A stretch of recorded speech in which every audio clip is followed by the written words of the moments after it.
తమిళనాడు రాష్ట్రంలో నటుడు విజయ్ తన సొంత పార్టీ తమిళగ వెట్రి కళగం స్థాపన తర్వాత 2026 అసెంబ్లీ ఎన్నికలు తీవ్ర ఆసక్తిని రేకెత్తిస్తున్నాయి. వచ్చే ఎన్నికల్లో టీవీకే ప్రభావం ఎలా ఉండబోతుందో ఊహించే ఒక ఎగ్జిట్ పోల్ ఫలితాన్ని టైమ్స్ ఆఫ్ ఇండియా సర్వే నిర్వహించినట్లు సోషల్ మీడియాలో ప్రచారం జరుగుతుంది. టైమ్స్ ఆఫ్ ఇండియా సర్వే ప్రకారం విజయ్ స్థాపించిన టీవీకే పార్టీ ఏకంగా 125 నుంచి 155 స్థానాలను గెలుచుకునే అవకాశం ఉంది. ఈ సంఖ్య అధికారం చేపట్టడానికి అవసరమైన మ్యాజిక్ ఫిగర్ 118 స్థానాల కంటే చాలా ఎక్కువ.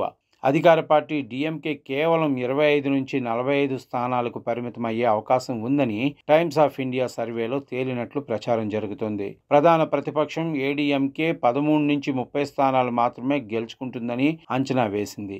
మిగిలిన పార్టీలు 2 నుంచి 5 స్థానాలు మాత్రమే దక్కించుకోగలవని ఈ సర్వే సూచించింది. అయితే టైమ్స్ ఆఫ్ ఇండియా సర్వే నిజంగా సర్వే నిర్వహించిందా లేదా అన్నది తెలియాల్సి ఉంది.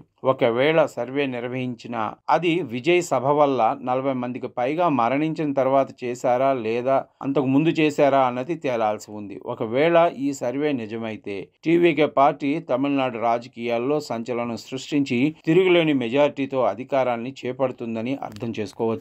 తమిళ రాజకీయాల్లో నటుల ప్రభావం మరోసారి ఎంత బలంగా ఉండబోతుందో ఈ అంచనా చాటుతోంది. ప్రస్తుతం అధికారంలో ఉన్న డిఎంకే మరియు బలమైన ప్రతిపక్షం ఏడీఎంకేలు అత్యల్ప స్థానాలకు పరిమితం కావటం పక్కా అని ఈ సర్వే ప్రకారం తెలుస్తుంది.